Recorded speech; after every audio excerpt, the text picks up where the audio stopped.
আপনাদেরও শান্তি বর্ষিত হোক। আশা করি সবাই ভালো আছেন। তো সুখবর অলরেডি সবাই পাইছেন। অনেক ইউটিউবার বা অনেক কন্টেন্ট ক্রিয়েটর বা অনেক নিউজের মাধ্যমে আপনারা শুনতে পাইছেন যে কাতারের যে ফ্লাইটগুলা কবে থেকে স্বাভাবিক হবে এবং টিকিটের দামগুলা আগের চেয়ে বা বর্তমানের চেয়ে অনেক কমে পাবেন। রিসেন্ট দেখুন আমার একটা ক্লায়েন্ট, ওনাকে ফ্রি ভিসা দিছিলাম, উনি 1,10,000 টাকা দিয়ে কাতার এয়ারলাইন্সে টিকিট কাটছেন ঢাকা টু দোহা। 1,10,000, যে টিকিটগুলো 80,000, 75,000, 85,000 এরকম ছিল। তো ওনার ভিসারও মেয়াদ নাই, তাড়াহুড়া করে উনি কনফার্ম করে ফেলছেন আগামী মাসে। এটা তো চলতেছে এপ্রিল, মের 10 তারিখ ওনার ভিসার মেয়াদ। তো আমি ওনাকে বলছিলাম যে একটু ধৈর্য ধরেন, দেখেন টিকিটের দাম কমে কিনা।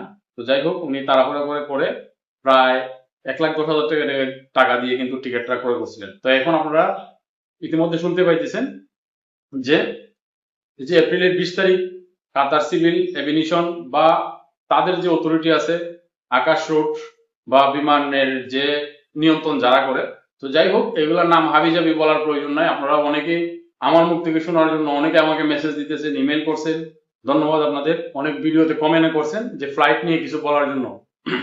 তো যদিও ফ্লাইট নিয়ে আমি কোনো তথ্য জানি না, যার কারণে এতদিন আমি কোনো ভিডিও আপনাদেরকে দেই নাই। তো এখন আপনারা অনেকের মুখ থেকে শুনতেছেন, আমার মুখ থেকে সঠিক তথ্যটা কি জানার জন্য অনেকে মেসেজ দিচ্ছেন। আপনাদের প্রতি আমি কৃতজ্ঞ।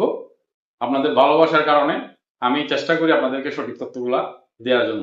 তো আপনারা সবসময় ইনশাল্লাহ কাতারের অথেন্টিক নিউজ এবং সঠিক তথ্য আমার কাছ থেকে পাইবেন। আমার জন্য দোয়া করবেন। আর বর্তমানে যে 23 তারিখ থেকে ফ্লাইট চালু অলরেডি, তো 23 তারিখ থেকে যদি চালু হয়ে থাকে, এপ্রিলের 23 তারিখ থেকে ইউএস বাংলা, কাতার এয়ারলাইন্স এবং বাংলাদেশ বিমান ওগুলা যখন চলাচল করবে, টিকিটের দাম অবশ্যই কমবে।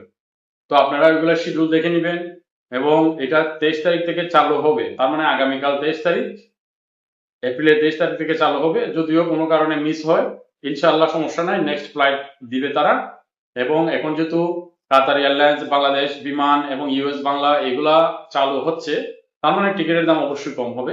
তো আপনারা তাড়াহুড়া না করে, যাদের ভিসার মেয়াদ নাই তারা ইমার্জেন্সি টিকিট করবেন, আর যাদের ভিসার মেয়াদ আছে তারা টিকিট একটু দেরি করে কিনেন, তাহলে আপনারা কম দামে টিকিট পাইতে পারবেন।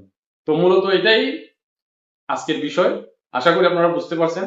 তারপরেও যাদের কাজ নাই, এই যে এটা আমার গ্রুপ, আপনারা ওইখানে অ্যাড হয়ে থাকবেন। আমি চেষ্টা করি অথেন্টিক সোর্সের মাধ্যমে যে ভালো কাজগুলো হয়, স্যালারি ট্যালারি আপনারা ঠিক মতো পান, ওইখানে আপনাদেরকে ইন্টারভিউ দিয়ে আপনারা কাজ পাইবেন। ওই গ্রুপে যদি অ্যাড হয়ে থাকেন, তাহলে যাদের কাজ নাই কাতারে, আপনার কাজ পাওয়ার সম্ভাবনা আছে।